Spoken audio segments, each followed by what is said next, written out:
All right, here we go. It is Parx Sportsbook presents Stick to Hockey Live with Jason Myrtetus. Our special guest today will join us in just a moment. It'll be Scott Laughlin from the NHL Network on Sirius XM, NHL Network Radio. He does Morning Skate with Gord Stellick weekdays, and then also with Mike Johnston. So we'll get to Scott in just a second. Let me tell you about Parx because they're our great sponsor. Make sure you download the Parx Sportsbook app on your iPhone or Android or whatever you need to do. It's easy to use, easy to navigate. I got it open right now. I was just looking at the Columbus game tonight, and I'm going to pick a first period tie at plus 155, which is kind of lame. But new customers right now, if you sign up, you're going to get a $500 risk-free bet just for signing up, and no deposit required. So check it out. Follow Parx Sportsbook on Twitter at Parx Sportsbook, on Instagram, YouTube, Facebook, all the different social media platforms. Facebook, I did say that. I did. Yeah, I'm good. So it's going to be we'll give you some picks a little bit later in this episode as well. But let's get to the man right now. I haven't talked to him in a while. I hear him all the time, but I have not talked to him in a while. Oh, look at that. He's got a Metallica shirt on.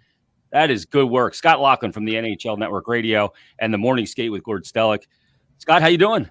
I'm doing well, Jason. I'm a little bit tired today just because of Metallica last night, second of two shows celebrating their 40th anniversary out there in San Francisco. So normally I'm up till about 1:30 in the morning Eastern time each and every night watching hockey. Of course, we don't have that at our disposal right now. So blame any fatigue I've got today during the course of our conversation on Metallica and James Hetfield. How about that? What, were you live streaming it? I was. I saw there was a free live stream of this, and this was the second show that they did. They did one Friday, and the unique thing that they did last night, Jason, was the set list that they did Friday was top to bottom. Last night they reversed it. They did the set list bottom to top. So a bit of a different look, a bit of a different sound last night, but leave it to Metallica to kind of outdo themselves, huh? Wow. We're going to talk about Metallica because at some point because they're celebrating 40 years. How old does that make you feel, Scott?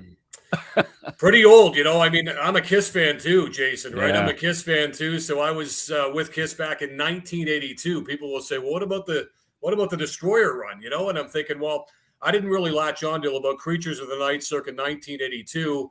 And then once I got that hard and heavy Kiss hard rock metal album that they did, closest thing to metal you could probably say that Kiss ever did. Yeah. I went back and I searched out the back catalog. So yeah, it's been a long run for a lot of bands out there, right? Kiss, Aerosmith, Metallica, Judas Priest, you know, still trying to finish up strong here too. So we're starting to see some of the great bands, of course, sort of move on into greater pastures. I hope they can stick around for a few more years. Yeah, I've seen Metallica so many times, and recently when I saw them before the pandemic hit, they still sounded great. It's, to me, that's like they're the band of hockey. Just tight. You know? They're just always so tight. It just looks like they're playing together and they're just in the primes of their careers, even though, as you say, Jason, it's been 40 years now. Yeah, it's crazy. Let's get to some pucks. We'll circle back to Metallica because I'm going to put a quiz to you on your top three songs. But let's start here, Scott, because I know you guys have been talking about it. It's the buzz of the hockey world. It's the buzz of our world, period. End of sentence. And COVID, more teams getting postponed today. Columbus is going to postpone until after the break, as are the Montreal Canadiens.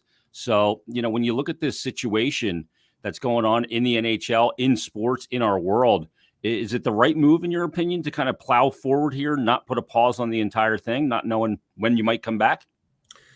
I think it is, just for that reason you mentioned, Jason. I think that, you know what, if you shut it down now, I don't know when you're coming back. I mean, from all we've been told by the epidemiologists out there who study this sort of thing, this is bad right now. It's going to remain bad for a while. It might get worse even. I just fear that if you shut it down, Jason, that, you know, I think we'd wonder when the lights might come back on again. Yeah. So, you know, if you've got to reschedule games or shut down this team for a week or shut down that team for a week, I think that's all well and good. You know, take the safety precautions. I don't want to see them or hear them shut down the league entirely. Yeah. Again, that's still an option, I guess, that may present itself here. I'd prefer for the time being to kind of plow through here a little bit. Let's try to reschedule the games probably during the Olympic break when they obviously would have been busy with the Beijing games. That's not going to happen, I don't think. So I think from my perspective, just try to push your way through it. If you have to reschedule, you reschedule. But I'm just fearful that if you do shut it down, I'm not quite certain when we're going to come back again. Yeah, and if it's shut down for a period of time, training facilities not open, then you're going to have some sort of training camp for players to get back in shape. There's a lot of logistics. Scott, you just alluded to the Olympics in Beijing. Is this a situation where they're just waiting for the players to make that decision, which seems to be obvious at this point because, Gary Bettman and, the NHL executive offices and the owners agreed to let the players go. So they don't want to renege on the agreement, but they're kind of putting it in the players' hands to say, this is logical. You guys absolutely should not be going. Well, Bill Daley said recently in Florida, he said, look, if there's a material change to the schedule, we're going to have no recourse but to shut it down and not go to the Olympics. So I think we've seen a material change to the schedule, right? We've had too many teams get shut down here. There have been too many cases. So I think that gives the league the wherewithal to jump on this and suggest to the players, you know what, guys, you might want to think twice about this. Quite frankly, Jason, look, before this past weekend where the cases went up and up and up and more teams got shut down and more games got rescheduled, quite frankly, I was of the belief they're not going to go anyway. Just because we started to hear that, if a Connor McDavid or a Patrick Kane might test positive while in Beijing, they've got a quarantine for 3, 4, 5 weeks in another country on another continent. I can't see how the players would be up to that. I certainly wouldn't think that the teams would be up for that. Could you imagine Connor McDavid, semifinals of the Olympics, he tests positive. They play the gold medal game. The Olympics are over. Back in North America, the NHL schedules started up again, and there's Connor McDavid at some testing center in Beijing, China. That's not good for anybody. I don't think the players would even be up for it. So I had my doubts, serious doubts as to whether or not they were up for it before this past weekend. And with more teams getting shut down and more games getting postponed, I think it's pretty clear right now we're probably a matter of minutes away from the NHL and the NHLPA coming out and saying officially, we're not going. We're going to try to make up the schedule here in North America during those 3 weeks where they otherwise would have been over in China. Yeah, and the word he used was unsettling with the situation, and that's a big word in this situation. But Steven Stamkos, Scott, actually, had a slightly different view because he's never gone to the Olympics. Right. And obviously, he's going to discuss it with his wife and his family and his employer, the team, the Tampa Bay Lightning. But he's in a slightly different situation, maybe willing to incur a little bit of that risk. He's also got 2 Stanley Cups sitting on his shelf at home. So that helps a little bit, doesn't it? It does. It does. And another thing I wondered about last week too, Jason, was what about the Russian players? Because remember years ago, Alexander Ovechkin came out and basically said, I'm going to the Olympics, whether the Players Association's behind me or not. I'm going to the Olympics. And I thought to myself, well, I wonder how Ted Leonsis feels about that. The guy that signs his checks, the guy that depends on him for weeks on end to carry the Washington Capitals at a very key point in time during the quote-unquote dog days of the NHL season. So I'd be interested to find out once it does become official, as we all expected it will, just exactly what the Russian players are thinking. Because we know another thing too, Jason, about the Russians. They're under more pressure perhaps than any other country to perform for their country at the Olympics, at the highest stage, go win us a gold medal, whether it's the Olympic athletes of Russia, as they were known in 2018, or the Russian Olympic Committee, like they're going to be known in Beijing coming up in February. There is a tremendous pull for Russian players to represent their country. We often used to make fun of Ovechkin because every time that they got knocked out in the first round of the playoffs, and usually it was at the hands of Sidney Crosby and the Pittsburgh Penguins, right up until 2018 when they broke through, and all of a sudden that debate ended. But we always used to make fun of Ovechkin because the very next day after getting knocked out of the playoffs, he'd be on the first flight over to Europe to represent his country at the World Hockey Championship. The pull was that great for him. Others back in North America, Capitals fans were going, hey, shouldn't you be wallowing in your misery a little bit here? Shouldn't you be hurting a little bit like we are? How can you do this and jump on the first plane out of town to go play at the World Hockey Championship? This should mean more to you. Well, I think it means a lot to the Russians as well back at home. So I'll be interested to find out from guys like Ovechkin and Vasilevsky and players like that, once it does become official, what their thoughts on this whole matter are going to be. Yeah, probably not so much Panarin, though, right? After everything that went down. Yeah, isn't that funny, too, Jason? We heard last season after he went through that and he had to extricate himself from the Rangers for a couple of weeks, right? Yeah. We had heard that at the end of the season, he was going to let everybody in on what was going on. I don't think we ever got to the bottom of what it was. I think we can kind of guess what it was. But he never came out and said, this is why I left the New York Rangers, and here's why we're going to carry on. We didn't get any reason for it, but again, it doesn't take a genius to add up 2 and 2 and get 4. Yeah, absolutely. Let's talk about the Rangers and let's talk about the Metropolitan Division, Scott, because the Rangers, they're a team that were making these steps. They had, it took place at the end of last year with ultimately the dismissal of Jeff Gorton and JD and John Davidson, and a team that was on the rise. And then they turned it over to Chris Drury and new head coach and Gerard Gallant. But they're a team that's taken a big step forward. They're a legit team. And right now, only a point back in the Metro, which is a really good division. They got a game in hand on Washington. Carolina's got one on them, but they're a legit team, and they're a team to look out for many years to come. Yeah, look, I thought Jeff Gorton and JD got the raw end of the deal last year, Jason. Agreed. I didn't understand why that happened, when it happened the way it did. Coincidentally, it happened right around that time where James Dolan, who can be heated at the best of times, released that statement that was scathing of the National Hockey League and questioning the integrity of a guy like George Peros in the Department of Player Safety after what happened with Tom Wilson kicking sand in the face collectively of the New York Rangers. So I think, again, although it was never said, I think that had a lot to do with it. But what Jeff Gorton left behind for Chris Drury was a very good hockey team, a very good emerging team that's got a real good combination of veterans and youth. You've got the reigning Norris Trophy winner. You've got one of the best young goaltenders in the league, and Igor Shesterkin, who really carried this team the first couple of weeks of the season in particular before they got going. He got hurt. Georgiev came in. He's played fairly well to keep the ship afloat as well. So I think the Rangers have a real good team that's led by, again, a stud on defense in Adam Fox. They've got more than enough scoring up front.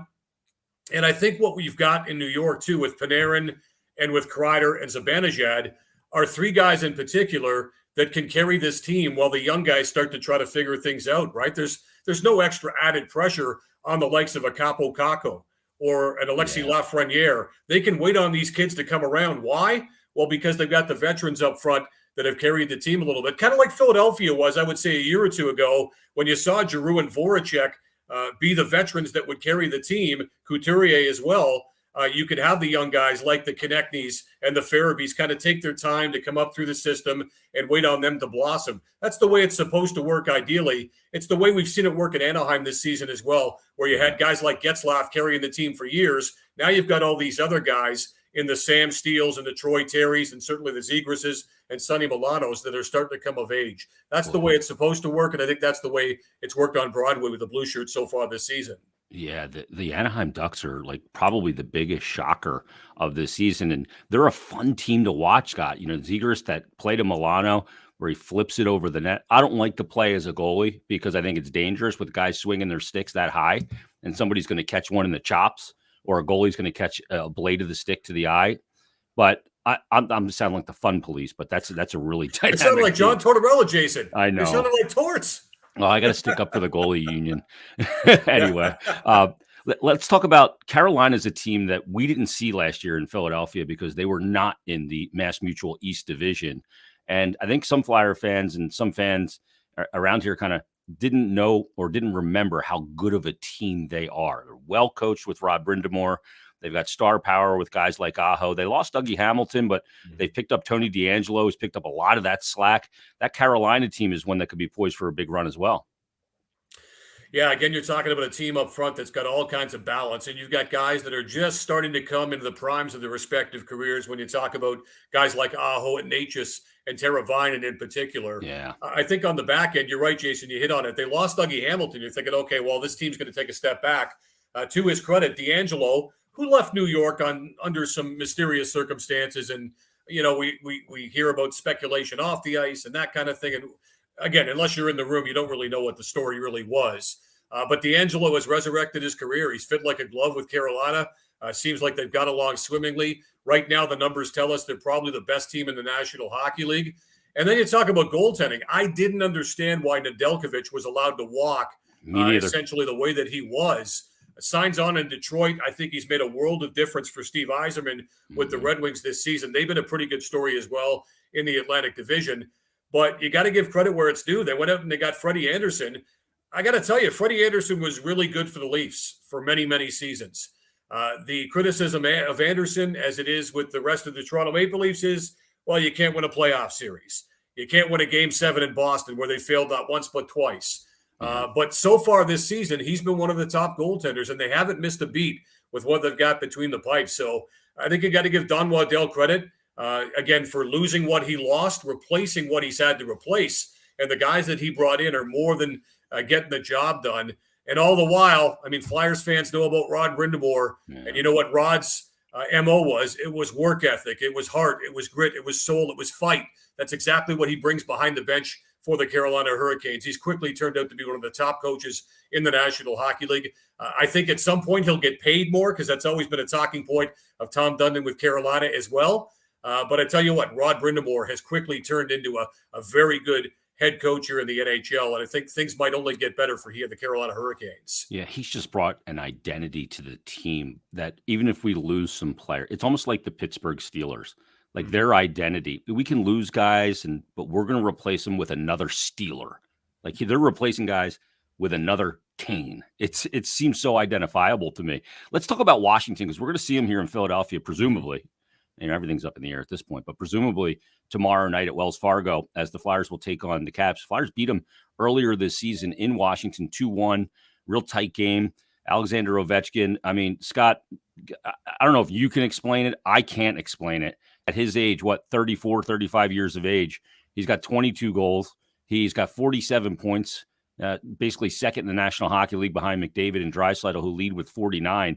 But there's just no signs of Ovi slowing down in any way, shape, or form. He's doing it again. And the guy, I mean, throws more hits than just about anybody. And we know about the one-timer and the scoring ability, the greatest scorer I've ever seen, in my opinion, that's ever put on skates. How's he keep doing this? Boy, I tell you, you could make the case this season, Jason. He might be the Hart Trophy winner right now. I agree. Of course, you know, you could talk about Draisaitl and McDavid, and each one of them would be more than up for the task of hoisting that Hart Trophy.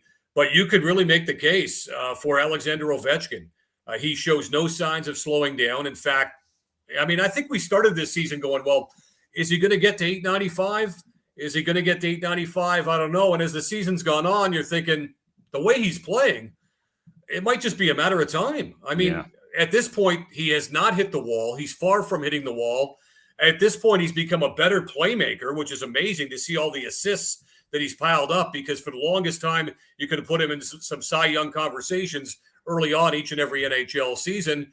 I think he's turned out to be a really good leader over the years, too. I mentioned this on the air recently, too, Jason. When you look at the way that we perceive Alexander Ovechkin now, as compared to where we perceived him to be before they won the Cup in 2018, it's like night and day. I mean, this guy, I mean, like I said, every time they get knocked out in the first round, the knives would come out, and this guy can't get it done. And, you know, Crosby always beats him in every competition going back to the World Juniors circa 2005. And Crosby always gets the better of him. Well, they finally got the better of the Penguins. They finally went on to win the Stanley Cup. Now we perceive Ovechkin in an entirely different light. I think the personality that we used to see that was always sort of gruff and looked to be frustrated and upset now becomes that colorful personality that ends up celebrating Stanley Cups and water fountains and things like that, right? So I think the changing perception of Ovechkin with his personality and the way that we look at him now is certainly different because he went on to win a Stanley Cup in 2018. As we know, if you win a Stanley Cup championship, if you win a championship, any sport, as they say, you can never take it away from that person. And all of a sudden, the criticisms and the critics that were out there suddenly get a lot quieter. And it looks pretty good in the business card to boot when you can win a Stanley Cup, that's for sure. Oh, yeah. And the way he celebrated on the ice, then obviously off the ice with that offseason, the tour of party, fans can identify with that because that's how they react, right? He was emotional like a fan and just freaked out. And I thought it made him a lovable character. Before he was maybe a bit tragic, you're right, before the Cup. And Crosby would always get the best of him. But let's go to Pittsburgh because we've been talking about, reading about the demise of the Penguins for so long, right? And it's just not happening. This is a team on right now, just absolutely, they're a wagon right now. They've won 6 straight. They didn't have Crosby and Malkin to start the year. They lost Letang at points. They've lost Gensel. Doesn't matter. Team keeps winning. We keep waiting for it in Philadelphia for them to kind of fall down, but they refuse to fall down.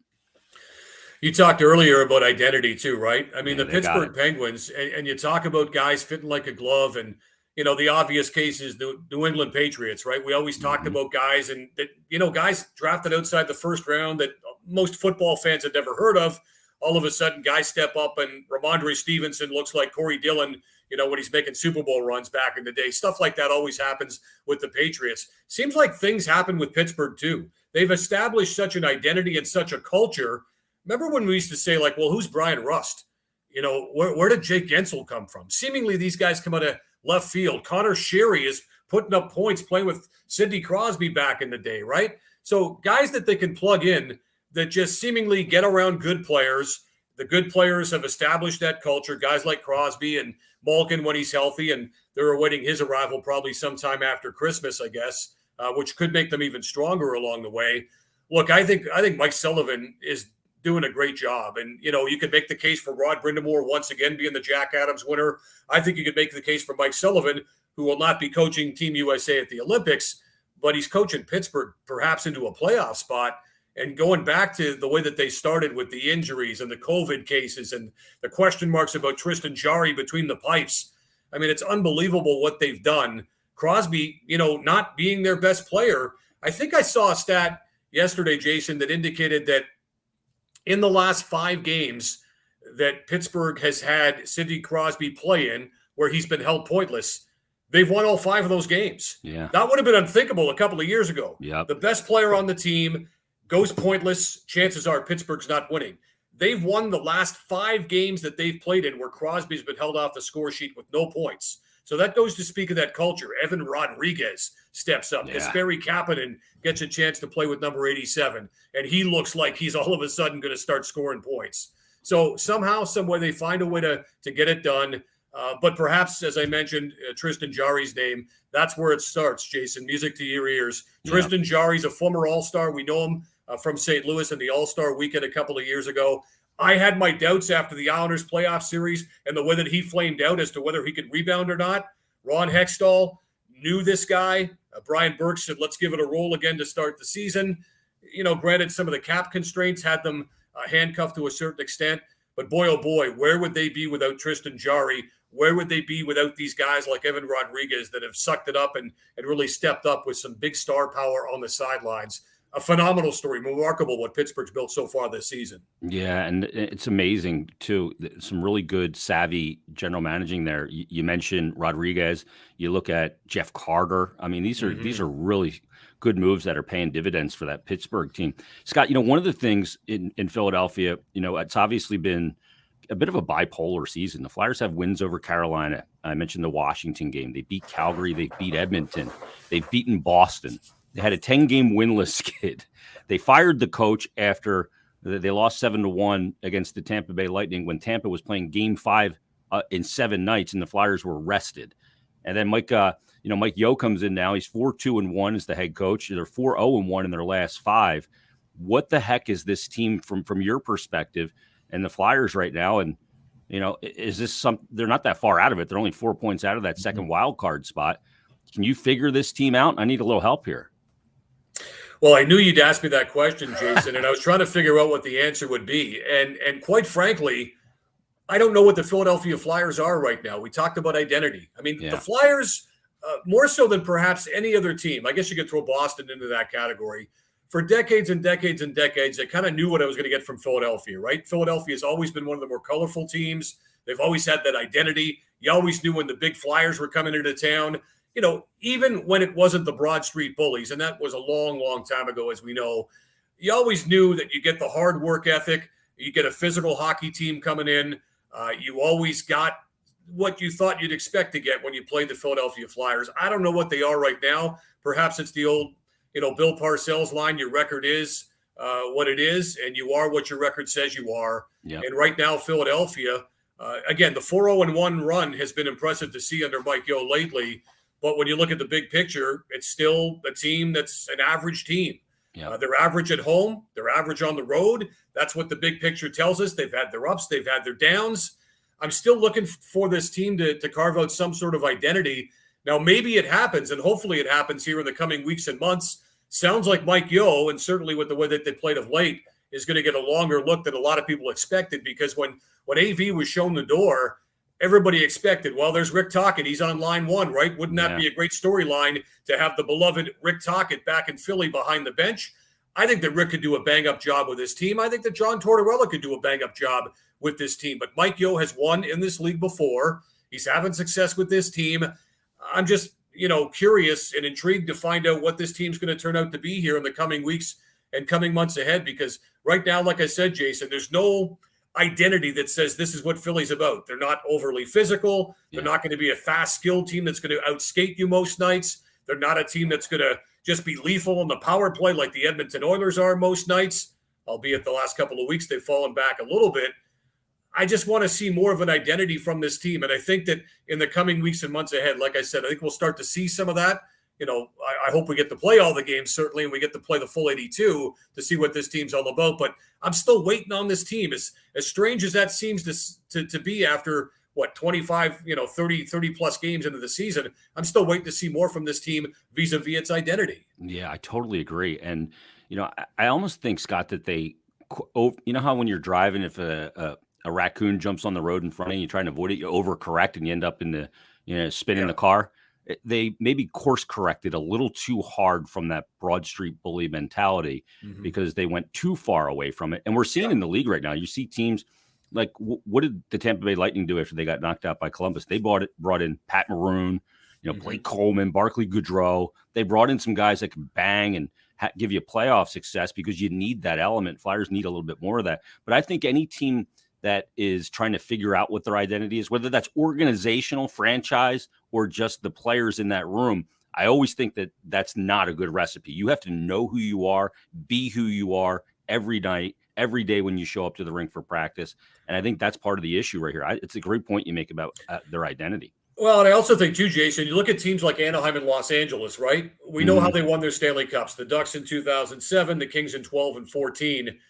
They won their Stanley Cups back when it was physically, intimidating to be that way. They were big, strong, physical teams. Big, heavy. Again, they were heavy teams. Yeah. That's the word I'm looking for. Ken Hitchcock coined it, heavy hockey, years ago, right? And you knew what those teams were all about. And then it was like overnight, the game changed. It got younger and it got quicker. And teams like Los Angeles and Anaheim got left behind. They were left back in the dust. It's taken them years to retool their operations to what you see now. You've got Los Angeles are younger, they're quicker. Anaheim certainly is younger and quicker and more skilled, and they're fun to watch. That wasn't the case 2 or 3 years ago. Both those teams got caught in the crosshairs of the almost overnight change to get younger and quicker in the NHL, and they flipped the switch. Now, they can still be physical when they have to. You look at Anaheim, they've got guys like Josh Manson on the back end. They can play tough when they have to. Max Comtois is a big, strong, physical guy up front that can play that bang and crash type of hockey. Los Angeles still has a couple of those guys as well that are kind of sticking around right now. But for the most part, they've made that transition. Right now, Philadelphia, like you say, making a transition, and we see that maybe they're caught somewhere in between, still looking for that identity. So the coming weeks and months ahead are going to tell the tale in Philly. Let me ask you about Giroux, because he just tied Bill Barber for second all-time in points for the Flyers. And he's now going to try and track down Bob Clark. This isn't going to happen. He's got 1,210 points, and Giroux's got 883. Giroux also leads the NHL in power play points since 2010. You're talking about 11 seasons. Never had an Ovechkin just to hand the puck to and let him bomb away. But your perception of Giroux, because in this city, he's a polarizing figure, oddly enough, because they haven't had team success since his captaincy, but he's had tremendous individual success.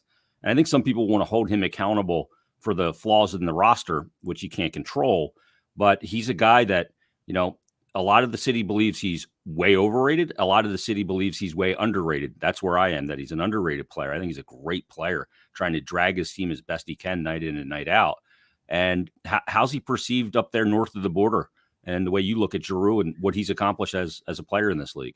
Yeah, having followed you on Twitter for years, Jason, I can see the back and forth that you sometimes have with fans out there, right? So he is a polarizing captain. There's no question about it. I agree with you. I think he's still a good player. I think he's proven that this season. I know there's a lot of talk that this could be it for him. And, I heard a couple of months ago people say, well, he played in Gatineau, which is in the Ottawa area, which is Ottawa's in Ontario, Gatineau's in Quebec, just across the river. Wouldn't it be something at a time in their development if Claude Giroux could go home, so to speak, and play for the Ottawa Senators, even though he is from Hearst, Ontario, played junior hockey sort of in that Ottawa-Gatineau area. That option would be open to him, no doubt, if in fact he can't re-up with the Flyers. And I guess until they extend him or what have you, then that speculation is always going to be out there. Look, I think he's been a star player in this league for quite some time. I also think there probably is something to the fact that, it was Giroux and it was Voracek and it was that sort of nucleus. Couturier had grown into that nucleus as well, where, again, the team success wasn't necessarily there. And you look at that nucleus as being a nucleus that can't come through. That doesn't necessarily mean he hasn't been a really good player for this franchise. And I think that's where I'm at. They haven't had the team success. I still think he's a productive player. He's not the player he once was. When you get into your early 30s, you just cannot be that same type of player.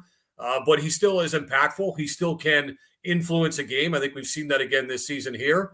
So I agree with you. I think the assessment being that he's a star player, but he was part of that nucleus that didn't necessarily get over the top or go on to expected heights. And I think some of that's held against him. But look, he's the type of guy that every other team in the NHL would want to have on their club. I think Philadelphia would be wise to keep him. But again, if the club doesn't make the playoffs, if they can't respond and work towards that identity that you and I spoke of moments ago, I think that all bets could be off, and they might look to retool this thing and strip it down even further. Yeah, maybe you send him to Colorado for a playoff run. He would fit in there. He would be a really good player on that team, but he wouldn't be the focal point. I imagine after all these years of captaincy, he's the longest tenured captain in Philadelphia and longest tenured athlete right now. Going to Colorado and being a hockey player and not having to be all those other things, because you got McKinnon, you got McCarr, you have those, Landeskog. You can go there and just play hockey. I think Kadri's been outstanding too. Yeah, that would be liberating for him, I would imagine. Let's talk real quick about the Atlantic Division, because it's a fascinating division as well. The Leafs right now tied at the top of the division, and we know the Leafs are a team that can absolutely fill it up. They can beat you 7-4 night in and night out. The question, as you alluded to earlier, Scott, is playoffs. I mean, that question's not going to be answered for this season for quite some time. But this team looks a little bit, better to me overall than some of these teams that stumbled in the playoffs. They've been really, really good, Jason. There's no getting around it. And again, critics and cynics will come out and say, "Who cares what you're doing now? Talk to me at game 83, and then we'll figure it all out from there." I understand that. I've always said, though, I mean, you've got to get there first. You still have to do the heavy lifting to put yourself into a position to accomplish good things at the most important time of the season. So they're doing what they have to do. I agree with you. I think some of the additions that they've made here the past couple of years are starting to really pay off.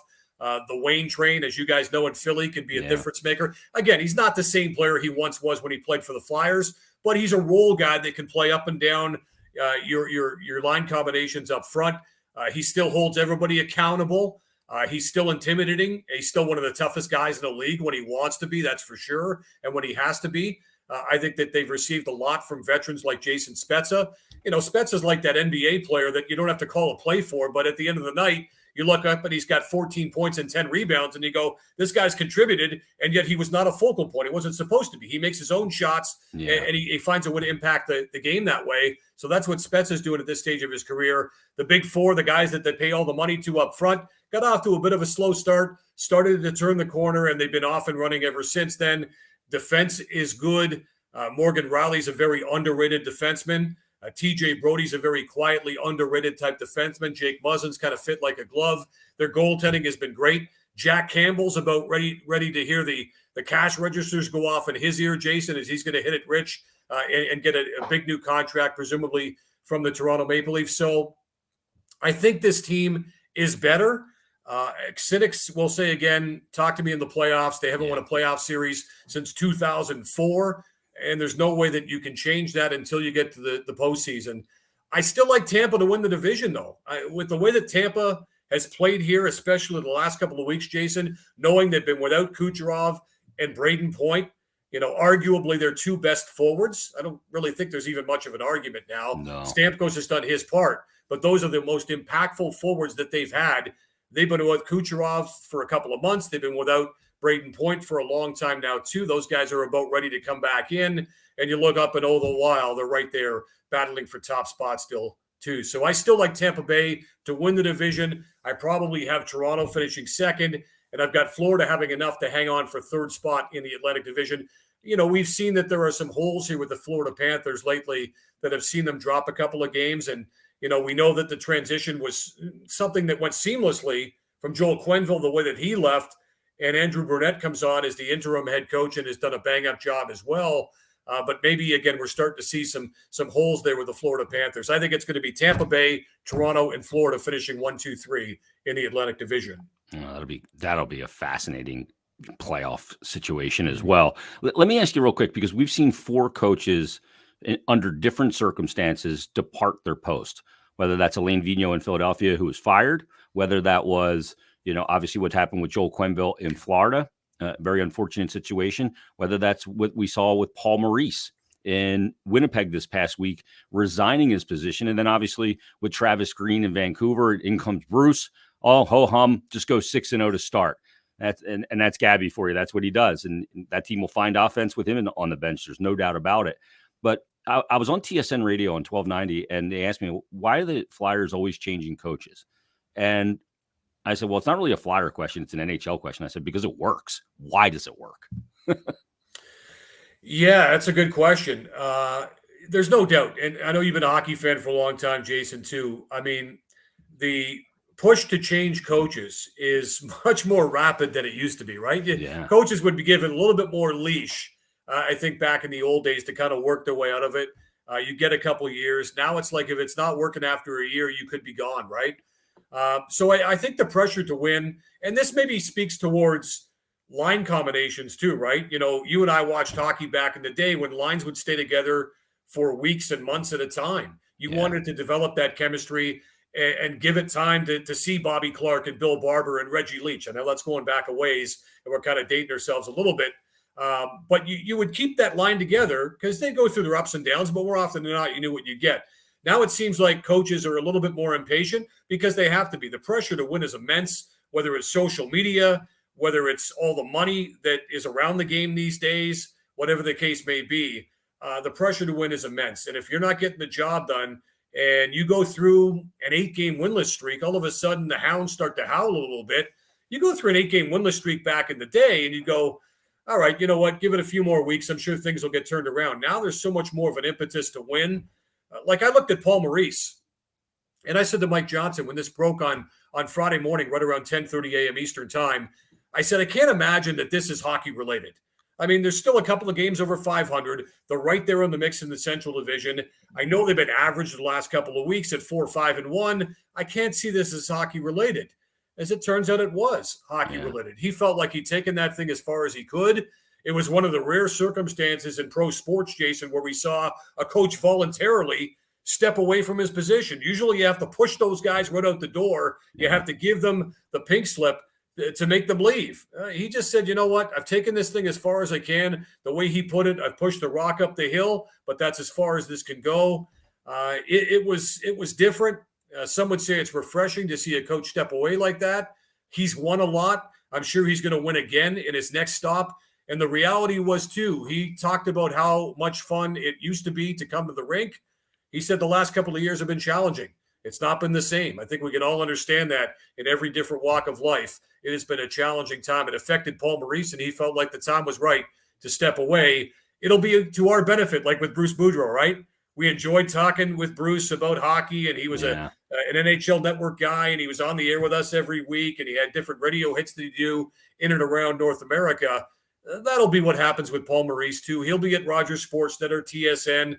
Hopefully we can convince him to join us in Bruce's slot on NHL Morning Skate every Thursday morning and reap the benefits of a real great communicator and hockey guy. But he'll be back, I think. He'll be better for this at his next stop, wherever that might be. Yeah, 8 years in Winnipeg. He certainly defied the odds with that tenure. And you're right. When he makes himself available, there's going to be teams lining up to get him because he's a damn good coach. And I totally respect that he did he knew the team maybe needed a new messenger. And I respect a guy that does that. I really do. Scott, let me ask you, at NHL Network Radio, you did the afternoon show forever, the power play. Mm-hmm. Now you're doing morning drive. How are you getting up in the morning? Is it tough? Oh, it is. It's tough. I'm not going to kid you. I used to work with a guy at something we call The Team, which is an ill-fated attempt at a cross-Canada sports radio network. Jason, we lasted 16 months. We were going up basically against the Fans Radio Network in Canada. They had such a huge head start on us, and we lasted 16 months. So live and learn. You go from there. I learned back then that Canada, first and foremost, cares about hockey. That was the first thing I learned about. But no, how do I like it? It's great. I love the guys I work with. I don't like the fact that I sleep 5 hours on average every night. I feel like an NFL head coach. Yeah. Jason, I should be like Joe Gibbs used to be. I should have, a bed worked into my office, that kind of thing. But no, other than, getting the lack of sleep and staying up till 1:30 and having to get up at 5:30 every morning, sometimes 6:30 if my dog lets me sleep that long, it's been great. It's all about the people you work with. The people that make it fun and enjoyable to do are the guys that I work with, Gord and Tyler and Mike Lopa. It's been fun that way. Yeah, I wish I could get a little bit more sleep, but at the end of the day, Jason, right, we get up and we talk about hockey every day and we get paid for it. So that's a pretty good life, isn't it? Yeah, I always say that if I posted my job on Monster, there'd be a line out the door to get it. So it's funny you mentioned that too, because I used to do a lot of, in the field reporting and used to get down, when I'm doing what I'm doing now, it precludes me from getting down to the rink as much as I used to. But, back in the day, I'd be interviewing Matt Sundin in the Leafs dressing room. And I used to say to myself, Jason, there'd be about 1 million people across Canada that would want to be in my position right now, standing in front of the Toronto Maple Leafs captain with a microphone in his face. We're just lucky to do what we do. There's no question about it. Now, there's hard work and there's sacrifice that goes into it, Jason. Yep. You did it. I've done it. But we reap the benefits of it each and every day. Yeah, it's I love doing it. But when it comes time to get off the couch to go, it's still a job. You still want to stay on the couch sometimes. But, no doubt. Last thing for you, Scott, I appreciate your time so much. Love having you on.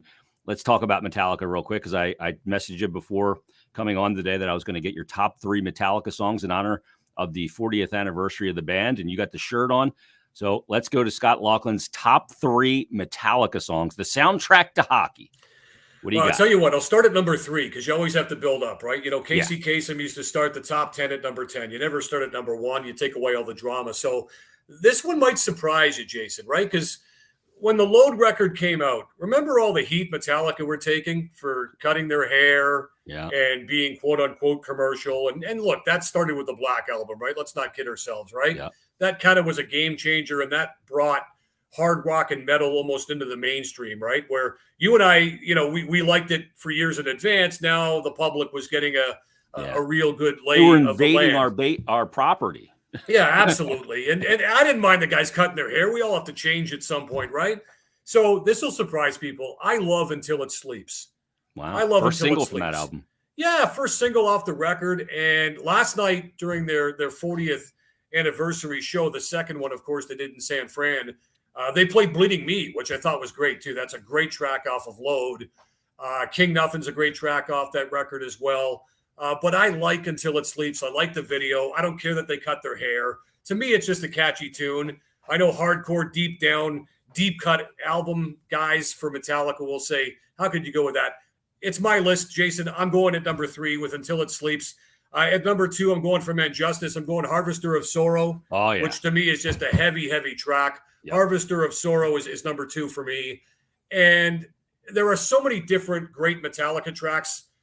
I regret to say that some of them have been spoiled in my mind from radio play, right? Yeah. It's just like AC/DC's had so many great records over the years, so many great singles, as it turns out. If I never hear Back in Black or You Shook Me All Night Long ever again, Jason, I'll be okay with that. Yeah, give me Shoot the Thrill or Rock and Roll Ain't Noise Police. Yes, I'm good. I'll go deep album cuts with AC/DC any day of the week, right? Yeah. Giving the dog a bone. Absolutely, right? But if you're gonna play it on radio 1 million times and 1 million times over again, it kind of spoils it for me. This one's sort of in between. It's not played as much as things like Enter Sandman and even Creeping Death. I'm gonna go For Whom the Bell Tolls. It always gets me going. In concert when they get into that, you got hey when the fists get up into the air. Yeah. To me, For Whom the Bell Tolls always seems to be fresh to me, Jason. It always sounds like the first time I've heard it, and that's the true testament, I think, of a great song. Yeah, oddly enough, the song, the first song that got me into the band, a guy used to take me to Malvern Prep and drive me. A guy that also played hockey there, Matt Lannon, and that was the album that was out. Master wasn't even out yet. This is probably 84 as I'm going into 7th grade at Malvern Prep. And the first song that turned me on to him from that album was Escape, oddly enough. Wow. I love that song for some reason. It just resonated with me for some reason. I was already a metalhead at that point. I loved Ozzy and Kiss and everything else, but I love Bleeding Me. So I'm not as a huge fan of Until It Sleeps, but the breakdown section in Bleeding Me, where the guitars are, that's just a great part of that song. And Justice is my favorite album, oddly enough. I love Master. I love Ride the Lightning, but and Justice for All with Harvester, and I love Blackened, and Dyer's Eve is just incredible. I'm gonna show you something here. This is a little show and tell, actually. Okay, this is a Ghoul book that Kirk Hammett released years ago. As you know, Kirk Hammett is into ghouls. He likes ghouls and goblins and horror, things like that, right? So a listener of our program, Mark Paschke, shout out to Mark, he worked for and with Kirk. So he sent me basically a Metallica gift bag or gift basket, if you will. Now, in it was this shirt, a bunch of different tour shirts. I had a Motorhead shirt that he sent me because they toured with Metallica back in the day. I had a Ramones shirt back in the day because they played Lollapalooza back with Metallica back in 1996. He sent me a hockey puck, all these different Metallica things. And this is interesting because this is the Kirk Hammett collection. It's entitled Too Much Horror Business. And the greatest thing about this is that Mark managed to get Kirk to sign it to me. And this is what it says. You probably can't read it. And I think it's written with that gold pen. Yeah. And so it was here with a sheet that basically explains what it says. And it says, Scott, hockey, question mark, question mark, question mark. Surfing's where it's at, bro. And it's signed Kirk Hammett, 2015 at the bottom. So how about that, eh? Awesome. That's a great collector's item. I love it. Absolutely. Oh, man, that's awesome. Hey, Scott, thanks so much for doing this, man. Be well. Have a great holiday. I listen to you guys every morning, you and Gordy. A lot of times it's on demand because I'm up late too and I don't get up real early, but I listen to you guys on demand through the SiriusXM app. I appreciate your time as always. Be well, and we'll talk again soon. Excellent stuff, Jason. Thanks for having me. Anytime you need me, just reach out, my friend. Awesome. There he is, Scott Laughlin from the NHL Network Radio. Let me tell you about Parx and Parx Sportsbook because they present Stick to Hockey Live. And I'm looking at the Parx Sportsbook app right now. I'm looking at futures. There's only one game tonight, but looking at futures, some interesting bets. And we just talked about the Toronto Maple Leafs. You can get big money on the Leafs as a futures bet. Flyers will be back in action tomorrow, but make sure you check out Parx Sportsbook and the Sportsbook app because it's tremendous. Go to the App Store, download it for iPhone or Android, whatever you need to do. You get a $500 risk-free bet right out of the gate, and it's easy to navigate. Check out all the different features on there, in-game betting, play-by-play betting. You can bet the spread, the puck line, the parlays, all that stuff, and a ton more. First to score is something that I tend to go towards quite often, or goal scorer in a game. You get good odds on that, usually around 250 for a good player to score in a game. So check it out. It's the Parx Sportsbook app. Again, follow Parx on all the social media channels at Parx Sportsbook on Twitter, Instagram, Facebook, YouTube. Great content there. Natalie and Rich Gannon and all the guys and gals are giving you great content. Sam Wilson, great daily specials. So check it out.